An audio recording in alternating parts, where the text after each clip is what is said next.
자, 그리고 이제 구조조정으로 힘든 상황을 겪었던 분야 조선해운업종 이제 주가 측면에서 살펴보게 되면 뭐 어느 정도 바닥을 지났다 지금 이런 인식들이 좀 확산이 되고 있는 것 같습니다. 그런데 사실 조선업종의 경우 뭐 바닥은 지났다라고 할지라도 앞으로 많은 산이 또 남아 있지 않나 그렇죠. 싶거든요. 어떻습니까? 예, 우리나라 지금 5대 구조조정 업종이 있었죠.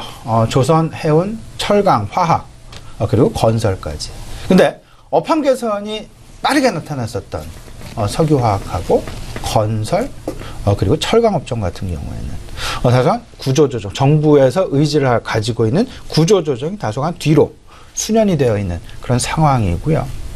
당장 수주절벽, 그리고 해운 운임지수의 급락과 맞물린 해운업종. 조선업종과 해운업종은 구조조정의 영향을, 직격탄을 그대로 맞아 놓고 있는 그런 상황이다. 그래서 해운업종의 대표주들, 마치 이제 상장 폐지까지 되는 그런 상황들이 나타났고, 조선업종 같은 경우에도 빠른 구조조정이 나타나면서 고용에 대한 불안이 계속해서 지속이 되고 있다. 말 그대로 수주절벽은 여전하다. 수주는 나타나고는 있지만 수주절벽은 여전히 진행이 되고 있다. 추가적인 조선업종에서 추가적인 1만 명 내외의 좀 구조조정이 추가적으로 이루어질 가능성이 높다라는 그런 이야기까지도 회자될 정도로 아직도 조선업종 내에서 구조조정은 끝난 것은 분명히 아니다라는 이야기를 우리가 좀 귀담아 들을 필요는 있어 보입니다. 근데 주가는 이보다 조금 좀 빠르게 움직였습니다. 조선업종이 바닥을 쳤다라는 그런 어떤 평가 내진 그런 기대가 시장 내 팽배하게 나타나면서 조선업종의 반등이 나타났고요. 이런 부분들이 다소간 이제 조금 좀 우리가 곱씹어 봐야 될 때가 되지 않았나 이런 생각을 좀 가져보게 됩니다. 특히나 올해 1분기 조선업종의 은행권 대출의 부실대출 비율이 계속해서 증가하고 있다라는 것. 아직 그들의 부실대출의 해결은 확실하게 끝나지 않았다라는 점. 여전히 어떤 부메랑으로 다가올 가능성이 크다라는 점. 그리고 해운업종 같은 경우 흔히들 발틱 운임지수라고 얘기를 하고 있죠. BDI 지수라고 얘기를 하고 있는데 그 대표적인 건 BDI 한 3월 말 1335포인트 좀 많이 상승을 해서 반등을 하는 그런 모습이었습니다. 하지만 최근 800포인트대로 한 30% 이상 급락하는 그런 모습들이 최근 보여지고 있다라는 점. 아직까지 바닥을 확실하게 확인한 것은 분명히 아니다라는 점.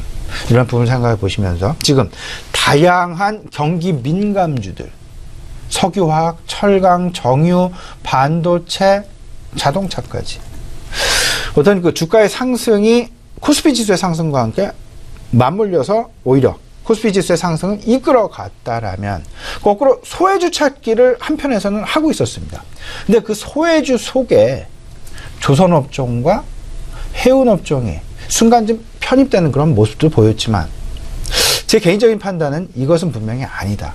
아직까지 시간이 분명히 필요하고 확인해야 될 요소들이 충분하다. 저는 개인적으로 이렇게 생각을 합니다.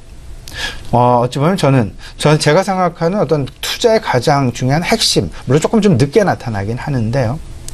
인력의 구조조정이 아닌 인력을 어떤 신규로 인원이 충원이 되는 그런 상황들이 나타났을 때가 결국은 경기민감 자본재산업에서의 턴어라운드 포인트가 될 수 있다라는 부분. 석유화학 업종 같은 경우 어찌 보면 계속해서 어떤 작년, 재작년까지 계속되는 구조조정들이 많이 있었습니다. 근데 작년 하반기부터 이 새로운 신규 인원들의 충원이 시작됐고 이 충원의 속도가 점차 빨라지고 있다라는 부분들이 나타나고 있다. 고용의 어떤 변화를 통해서 지금 현재 동산업이 얼마만큼 호황 국면을 누리고 있는지, 그리고 앞으로의 전망에 대한 호황 국면인지 아니면 다소간의 둔화 국면인지 아니면 불황 국면인지 분명히 우리가 이를 가장 중요한 힌트로 알 수 있다. 앞서서도 말씀을 드렸습니다만 조선업종 여전히 한 1만여 명에 대한 어떤 추가적인 구조조정 가능성이 여전히 불안감으로 회자되고 있다라는 부분. 이 부분은 분명 지금 현재 조선업종 바닥은 분명히 아직은 아닐 수 있다라는 부분 조금은 좀 보수적인 견지에서 접근하시면 어떨까 싶습니다.